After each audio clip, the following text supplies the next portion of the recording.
नमस्कार दोस्तों, स्वागत है आप सभी का मॉडर्न हिस्ट्री सीरीज़ में। आज हम कवर करेंगे बहुत ही इम्पोर्टेंट कर्नाटिक वॉर्स को। आपके एग्जामिनेशन के लिए काफ़ी इम्पोर्टेंट है।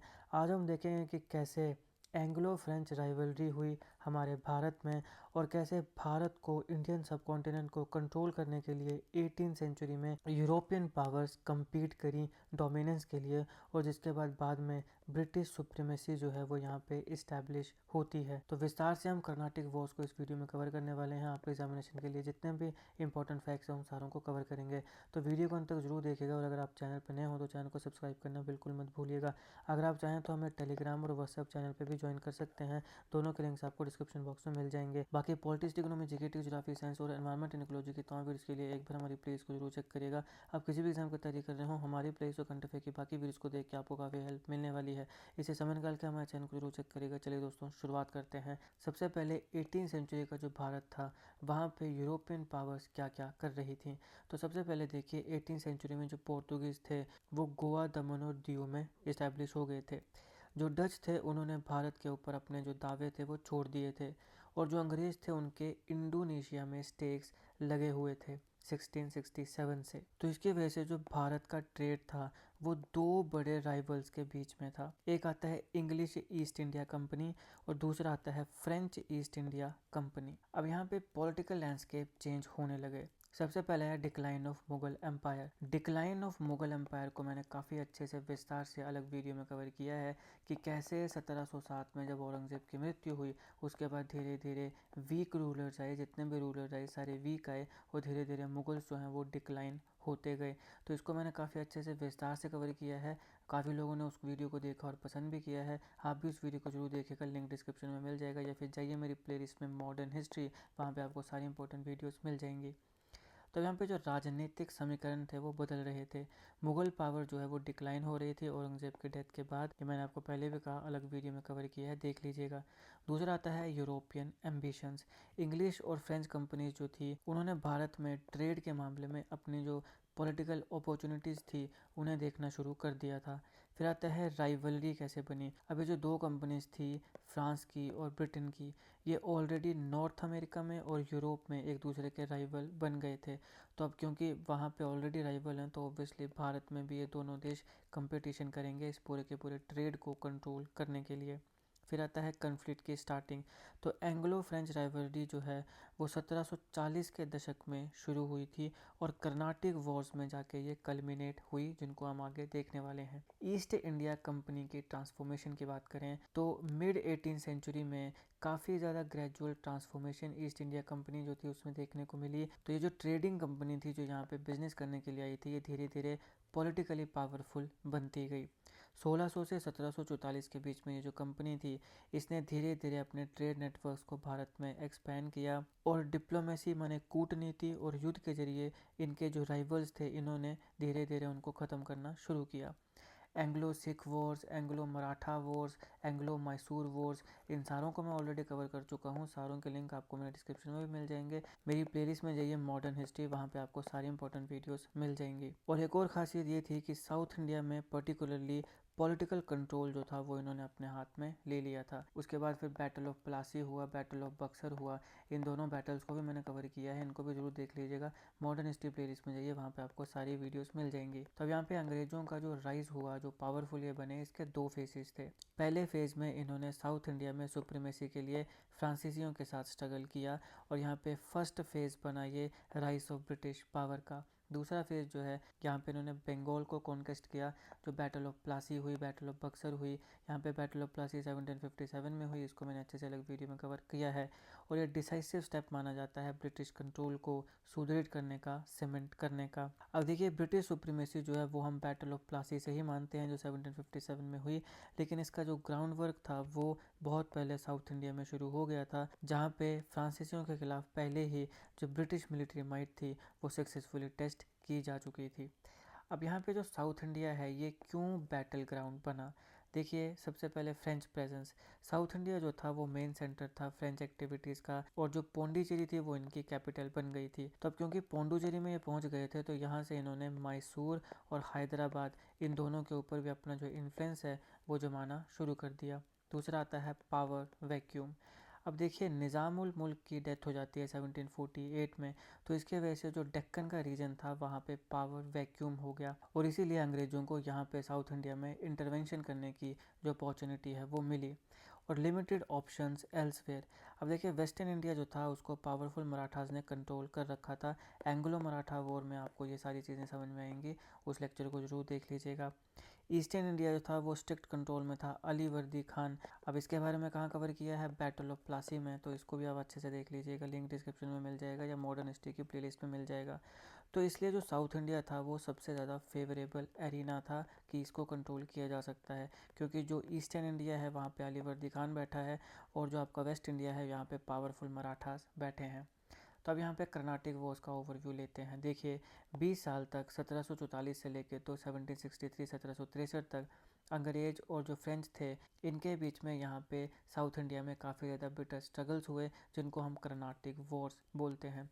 ये जो कन्फ्लिक्ट थे ये 3 अलग अलग जगहों पे लड़े गए थे और इसीलिए ये 3 कर्नाटिक वॉर्स बने।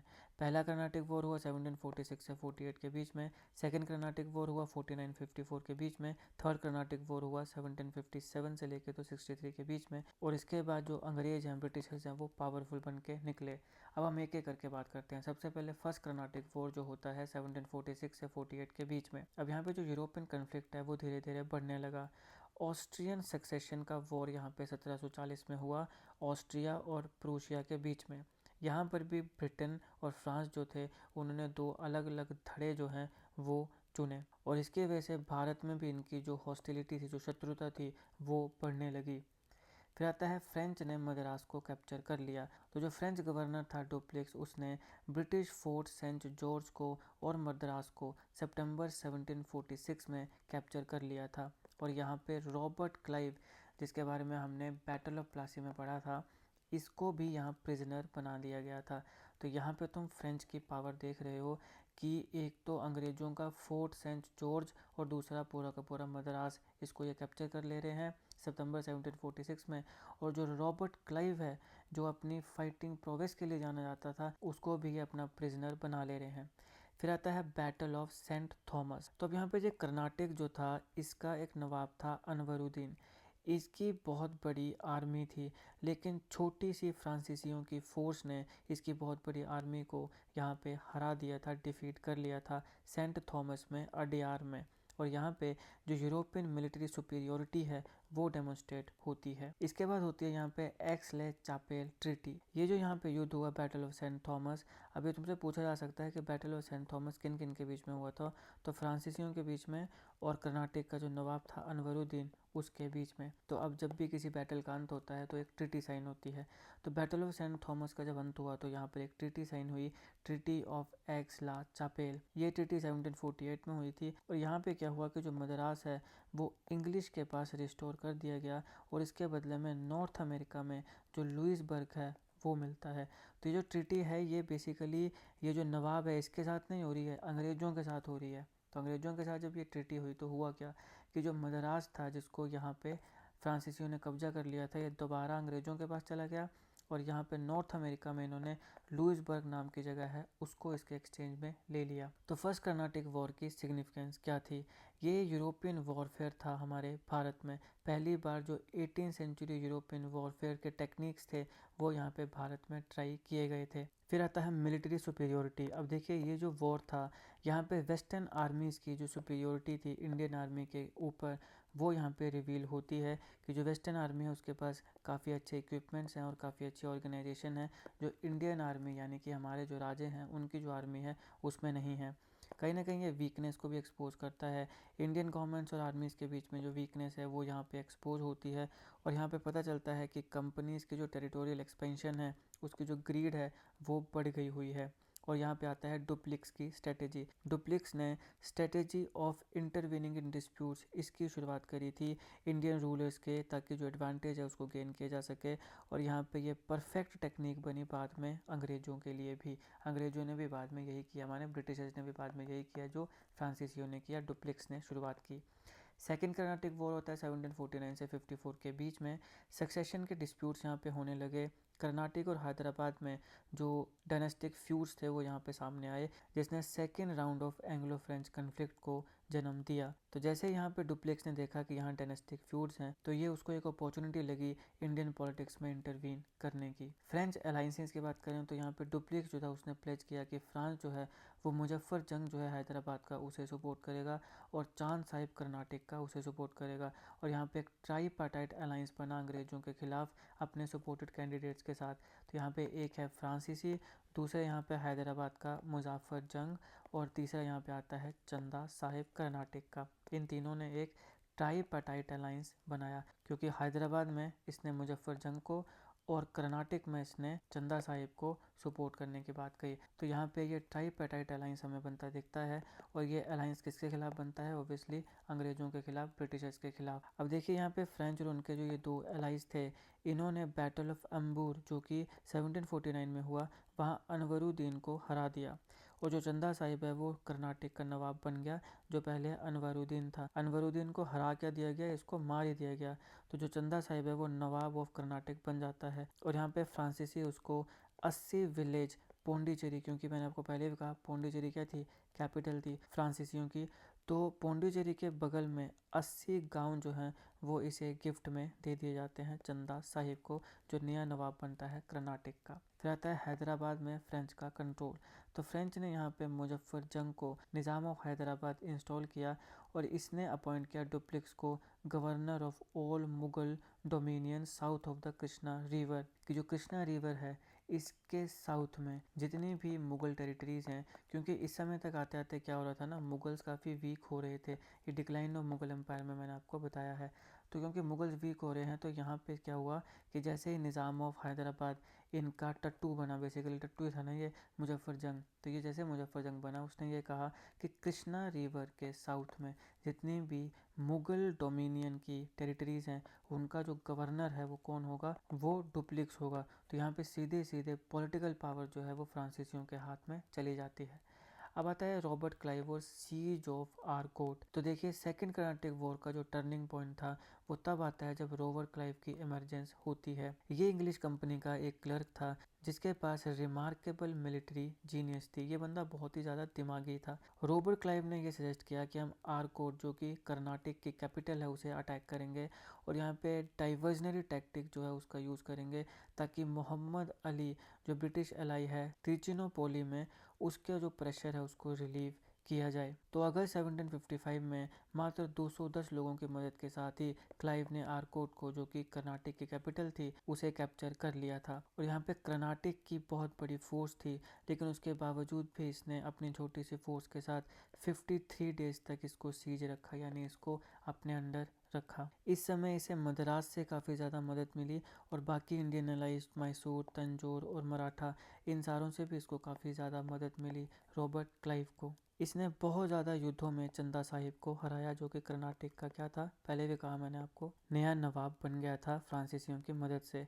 तो काफ़ी बैटल्स में इसको चंदा साहिब को रॉबर्ट क्लाइव ने हराया, इंक्लूडिंग कावेरी पाक, जो कावेरी पाक बैटल था वहाँ पर भी हराया था। अब सेकेंड कर्नाटिक वॉर का अंत कैसे होता है, देखिए ट्रिनकिलोपोली में फ्रांसीसियों की डिफीट हो जाती है। स्ट्रॉन्ग इंग्लिश फोर्स जिसको लीड कर रहे थे स्ट्रिंगर लॉरेंस, उन्होंने त्रिकिनोपोली को रिलीव किया और यहाँ पे फ्रेंच फोर्सेस ने जून 1752 में आके सरेंडर कर दिया। दूसरा आता है कि जो चांद साहिब था उसकी भी मृत्यु हो गई। तो चांद साहिब को कैप्चर किया गया, फिर उसको काट दिया गया, बिहेड कर दिया गया राजा ऑफ त्रैवनकोर के द्वारा। और जो मोहम्मद अली था वो अनडिस्प्यूटेड नवाब बन गया अभी कर्नाटक का आफ्टर चांद साहिब। अब यहाँ पे डुप्लेक्स को रिकॉल किया जाता है। तो जो फ्रेंच कंपनी थी उसने डुप्लेक्स की पॉलिटिकल एम्बिशंस को डिसअप्रूव कर दिया और इसलिए अगस्त 1754 में इसको दोबारा फ्रांस में बुला लिया गया, क्योंकि इनको शायद इस बात का भी डर था कि हमारे से ज़्यादा पावरफुल ना बन जाए। फिर आता है ट्रीटी ऑफ पौंडीचेरी। तो गुडेहू जो कि डुप्लेक्स का सक्सेसर बना, फ्रांसीसियों का अगला गवर्नर बना, उसने ट्रीटी ऑफ पौंडीचेरी साइन करी अंग्रेज़ों के साथ 1755 में। और यहाँ पे ये एग्री हो गया कि इंडियन प्रिंसेस का जो भी लड़ाई झगड़े क्वेरल होंगे उनमें आज के बाद फ्रांसीसी इंटरफेयर नहीं करेंगे। तो यहाँ पे सेकेंड कर्नाटिक वॉर का अंत होता है। अब हालांकि ये जो वॉर था ये इनकन्क्लूसिव था, लेकिन इस वॉर ने ब्रिटिशर्स का जो इन्फ्लुएंस था कर्नाटक में उसे इस्टेब्लिश कर दिया था और जो फ्रेंच प्रेस्टीज थी डेक्कन में उसे भी काफ़ी हद तक अंडरमाइन किया गया। फिर आता है थर्ड कर्नाटिक वॉर जो 1757 से 63 के बीच में हुआ था। यूरोपियन कंटेक्स क्या था यहाँ पे? अब देखिए, ऐसा नहीं है कि ब्रिटिशर्स और फ्रांसीसी सिर्फ भारत में ही लड़ रहे हैं, दुनिया के अलग हिस्सों में भी ये पावर को ग्रैब करने के लिए लड़ रहे हैं। यहाँ पे 7 ईयर्स वॉर होता है 1756 में, ये भी युद्ध चला जहाँ पे अंग्रेजों ने और फ्रांसीसियों ने अलग अलग ओपोजिट कैंप्स का समर्थन किया था। तो यहाँ पे ये जो हॉस्टिलिटी है, जो नफरत है, इसकी आवाज़, इसकी इको यूरोपियन कंट्रीज़ में गूंज रही थी इस कन्फ्लिक्ट की, फर्स्ट कर्नाटिक वॉर के तरह। तो फ्रांसीसियों के क्या एफर्ट थे? देखिए, फ्रेंच गवर्नमेंट ने ये डिटरमाइन किया कि जो इंग्लिश हैं उन्हें हम इंडिया से भगा देंगे, और इसीलिए इंडिया में उन्होंने एक काफ़ी इम्प्रेसिव आर्मी को भेजा जिसको काउंट दे लाली हेड कर रहे थे, और ये अप्रैल 1758 में भारत में आए थे। अब इनिशियली अगेन यहाँ पे इनको सक्सेस मिली। ये जो लाली था इसने सेंट डेविड फोर्ट को कैप्चर कर लिया, और बाकी भी जो छोटे छोटे इंग्लिश पोजेशंस थी, जो छोटे छोटे एरियाज अंग्रेजों के अंडर थे, उन सारों को भी कैप्चर कर लिया। लेकिन जब इसने मद्रास के ऊपर अटैक किया तो वहाँ पे ये फेल हो गया, क्योंकि यहाँ पे नेवल सपोर्ट इसके पास नहीं था। और उसके बाद अंग्रेजों और फ्रांसीसियों के बीच में एक डिसाइसिव बैटल होता है वांडी वॉश में, बैटल ऑफ वांडी वॉश भी बोलते हैं इसको। तो ये जो बैटल था ये 22 जनवरी 1760 में हुआ था, जहाँ पे इंग्लिश आर्मी को लीड कर रहे थे जनरल आयर कोट। इन्होंने डिसाइसिवली फ्रेंच आर्मी को हरा दिया अंडर लाली। कहाँ पे? तमिलनाडु के वांडीवाश में या वांडवासी में। इसके बाद पौंडीचेरी का भी फॉल हो जाता है। फ्रेंच जो थे वो पौंडीचेरी से पीछे भाग जाते हैं, और 16 जनवरी 1761 में आके ये सरेंडर कर देते हैं। काफ़ी ज़्यादा प्रोलॉन्ग सीज के बाद, यानी काफ़ी समय तक इन्होंने पौंडीचेरी को अपने पास रखा। अंत में जाके 16 जून 1761 में इन्होंने इसको छोड़ दिया। हालांकि यहाँ पे इन्होंने कोशिश करी कि मैसूर के हैदर अली से मदद ली जा सके, लेकिन वो भी इनको नहीं मिल पाई। उसके बाद आता है कंप्लीट डिफीट। तो उसके बाद ही जिंजे और माहे जो थे मालाबार कोस्ट में, वो भी अंग्रेजों ने जीत लिए, जिसकी वजह से फ्रांसीसियों के पास टो होल्ड भी, यानी कि पैर रखने की भी जगह नहीं रही। मतलब एक पैर रखने की भी जगह जो है उसको ये अपना नहीं बोल सकते हैं, इतनी सी भी जगह इनके पास नहीं रही। उसके बाद आता है पीस ऑफ पेरिस 1763 में। तो यहाँ पे 7 सालों का युद्ध जो चला इनका, 7 ईयर्स वॉर। उसके बाद जो थर्ड कर्नाटिक वॉर था वो ऑफिशियली 1763 में आके खत्म हो जाता है, और यहाँ पे पीस ऑफ पेरिस होता है। तो यहाँ पे एक ट्रीटी हुई पीस ऑफ पेरिस। अब इसकी टर्म्स क्या थी? पौंडीचेरी और बाकी जो फ्रेंच सेटलमेंट्स हैं वो फिर से फ्रांस को दे दी जाएंगी। ये जो सेटलमेंट्स हैं ये कभी भी फोर्टिफाई नहीं की जाएंगी, और यहाँ पे ट्रेडिंग सेंटर के अलावा और कोई भी फंक्शन नहीं किया जाएगा।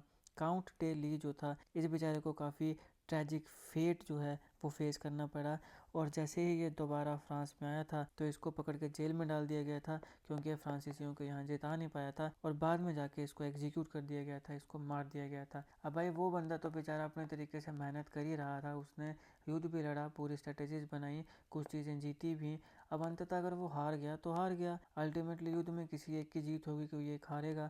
लेकिन इसके लिए भी इसको जेल में डाला गया और अंततः इसको मार दिया गया। ये थे देखिए उस समय के अंग्रेज। मतलब इतनी सी हार को भी तुम स्वीकार नहीं कर पा रहे हो, और जो तुम्हारे देश के लिए इतनी ज़्यादा मेहनत कर रहा है, अब वो सक्सेसफुल नहीं हो पा रहा है तो उसको जेल में डाल के एग्जीक्यूट कर दे रहे हो। अब सवाल यहाँ पे ये आता है कि फ्रांसीसी हारे क्यों? इसके कुछ कारण हैं। सबसे पहले कॉन्टिनेंटल एम्बिशंस। फ्रांसीसी जो थे उनकी यूरोप में भी काफ़ी ज़्यादा टेरिटोरियल एम्बिशंस थी कि हम यूरोप में भी अपने जो एरिया है उसको बढ़ाएंगे। तो इसके वजह से अब देखो युद्ध तो करना पड़ रहा है, भारत में भी करना पड़ रहा है और यूरोप में भी। तो इसके वजह से इनके जो रिसोर्सेज हैं वो डाइवर्ट हो जा रहे हैं, किसी एक जगह पे ये फोकस नहीं कर पा रहे हैं। दो नावों पे जब चला जाता है तो गिरना तय होता है, ये इसका एक क्लासिक एग्जाम्पल है। अब जो फ्रेंच गवर्नमेंट थी ये काफ़ी ज़्यादा ऑटोक्रेटिक थी, और यहाँ पे काफ़ी ज़्यादा करप्शन हो रही थी, और इनएफिशिएंट भी ये थी। ऑटोक्रेटिक का मतलब होता है एक ऐसी शासन प्रणाली जिसमें सारी की सारी शक्ति एक ही व्यक्ति के हाथ में होती है। अब याद करो, एक लेक्चर में जब मैंने आपको कोल्ड वॉर की हिस्ट्री पढ़ाई है उसमें मैंने आपको बताया था कि गॉर्बेचेव के समय जो यूएसएसआर का या सोवियत यूनियन का विघटन था उसमें भी उसने यही किया था कि अपनी जो सरकार है वहाँ पे टोटलिटेरियनिज्म या जो ऑटोक्रेटिक रूल है उसको कम करने का प्रयास किया था। वहाँ पर भी मैंने आपको टोटलिटेरियनिज्म और ऑटोक्रेसी के बारे में बताया था, तो वो वीडियो भी आपको जरूर देखनी चाहिए। वहाँ पे मैंने कोल्ड वॉर की सारी हिस्ट्री आपको बताई है, Vietnam war, Afghanistan war, Korea का वॉर, कोरिया का विभाजन, सब चीज़ें वहाँ पे मैंने कवर करी हैं। उसको जरूर देखिएगा, लिंक डिस्क्रिप्शन में मिल जाएगा। तो जो फ्रेंच गवर्नमेंट थी वो भी काफ़ी ज़्यादा ऑटोक्रेटिक थी, यानी कि एक ऐसी शासन प्रणाली जिसमें सारी शक्ति जो है वो एक ही व्यक्ति के पास है। जहाँ एक ही शासक सब कुछ तय करता है, कानून बनाता है, फैसले लेता है और किसी से सलाह नहीं लेता, वहाँ ऑटोक्रेटिक गवर्नमेंट या फिर हिंदी में सर्वसत्तावादी शासन होता है। सारा का सारा अधिकार एक व्यक्ति के पास ही होता है, जनता या अन्य संस्थाओं की कोई भूमिका नहीं होती है, विरोध या चुनाव की आज़ादी नहीं होती है, शासक के फैसले ही अंतिम होते हैं। इस पॉइंट ऑफ टाइम पे देखा जाए तो हमारे नॉर्थ कोरिया में जो किम जोंग उन है, उसकी जो गवर्नमेंट है वो ऑटोक्रेटिक गवर्नमेंट है। ये अकेले सारे निर्णय लेता है, कानून बनाता है और किसी को विरोध करने की अनुमति भी नहीं देता है। ये होती है ऑटोक्रेसी। तो फ्रेंच गवर्नमेंट ऑटोक्रेटिक थी, काफ़ी करप्शन थी, इनएफिशिएंट थी। और जो इंग्लिश गवर्नमेंट थी वो इनलाइटन लोगों के द्वारा, पढ़े लिखे और समझदार लोगों के द्वारा चलाई जा रही थी। कंपनी के ऑर्गेनाइजेशन की बात करें, जो फ्रेंच कंपनी थी वो स्टेट कंट्रोल थी और यहाँ पे लिटिल इंडिपेंडेंस थी। देखिए, जो फ्रेंच कंपनी थी उसके पास ज़्यादा इंडिपेंडेंस नहीं थी। कोई भी जो डिसीजन इसको लेने हैं तो पहले इसको फ्रांस में जो सरकार बैठी है उससे पूछना पड़ेगा और तभी ये फिर कोई डिसीजन ले सकती है। लेकिन जो इंग्लिश कंपनी थी, इंग्लिश ईस्ट इंडिया कंपनी, उसको कमर्शियल कॉरपोरेशंस के लिए इंडिपेंडेंस मिली थी। तो इसलिए जो डिसीजन लेने हैं उसके लिए उसको ब्रिटेन गवर्नमेंट को जाके नहीं पूछना है या किंग या क्वीन को नहीं पूछना है कि मैं ऐसा डिसीजन लूँ या नहीं लूँ। वो अपनी मर्जी से अपने डिसीजन लेने में स्वतंत्र है। तो अब यहाँ पे फ्रेंच कंपनी जब भी कोई डिसीजन लेगी उसका आंसर कहाँ से आएगा? फ्रांस से आएगा भाई ये काम करना है कि नहीं करना है। तो इसमें ज़्यादा समय लगेगा और उतने में तो ये डिसीजन लेके सब चीज़ें एग्जीक्यूट भी कर देंगे। तो ये कंपनी की ऑर्गेनाइजेशन थी कि जो फ्रेंच कंपनी थी वो स्टेट कंट्रोल थी, लिटिल इंडिपेंडेंस थी। लेकिन जो इंग्लिश कंपनी थी उसके पास पूरी की पूरी इंडिपेंडेंस थी, खासकर कमर्शियल कॉरपोरेशन के लिए। अब जो फ्रांसीसी थे उनके पास नेवल स्टैंड नहीं थी अंग्रेजों के कंपैरिजन में। यही कारण है कि 1748 के बाद इनिशियल जो सुपीरियोरिटी थी फ्रांसीसियों की, ये कम होती गई और फिर ये हारते चले गए। अब देखिए, जो ब्रिटिशर्स थे उनके पास 3 ऐसी पावरफुल जगहें थी जहाँ पे वो पहले से इस्टेब्लिश थे, बॉम्बे, मद्रास और कैलकाटा। हालांकि जो फ्रांसीसी थे उनके पास सिर्फ एक पौंडीचेरी ही थी और फिर एक डिस्टेंट बेस था मॉरिशस जो काफ़ी दूर था। अब देखिए, डुप्लिक्स को जब दोबारा फ्रांस में बुला लिया गया, ये बहुत बड़ी मिस्टेक थी क्योंकि ये बहुत ही ज़बरदस्त बंदा था। जैसे इसको दोबारा फ्रांस में बुला लिया गया तो यहाँ पे एक लीडरशिप वैक्यूम जनरेट हो गया और इसका कोई भी सक्सेसर उसको फिल नहीं कर पाया। फिर आता है लैलीज की लीडरशिप। अब देखिए, काउंट डे लैली जो था उसने काफ़ी रैशनेस और एरोगेंस दिखाई थी और यहाँ पे जो सबॉर्डिनेट्स थे उसको उसने बिल्कुल एलिनेट कर दिया, वो उनको कुछ मानता ही नहीं था। तो इसकी वजह से जो फ्रेंच मिलिट्री की इफेक्टिवनेस थी वो भी काफ़ी ज़्यादा कम हो गई। फिर आता है बंगाल रिसोर्सेज। अब ब्रिटिशर्स के पास जो है बंगाल के रिच रिसोर्सेज मिल गए जिनको काफ़ी लिबरली यूज़ किया गया था थर्ड कर्नाटिक वॉर में और यहाँ पे डिसाइसिव एडवांटेज भी अंग्रेज़ों को इसकी मिली। अब इंग्लिश के सक्सेस के रीज़न क्या थे? सबसे पहले कमर्शियल सुपीरियोरिटी।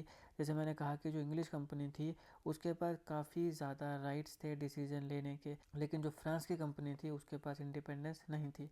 दूसरा आता है प्राइवेट एंटरप्राइज। जो ब्रिटिश कंपनी थी वो प्राइवेट एंटरप्राइज थी, यहाँ पे मिनिमल गवर्नमेंट इंटरफेरेंस थी। सरकार वहीं पे इंटरफेरेंस कर रही है जहाँ पे नेसेसरी है, अननेसेसरी कोई भी इंटरफेरेंस नहीं हो रही है, जैसे फ्रेंच कंपनी में फ्रांस की गवर्नमेंट की होती थी।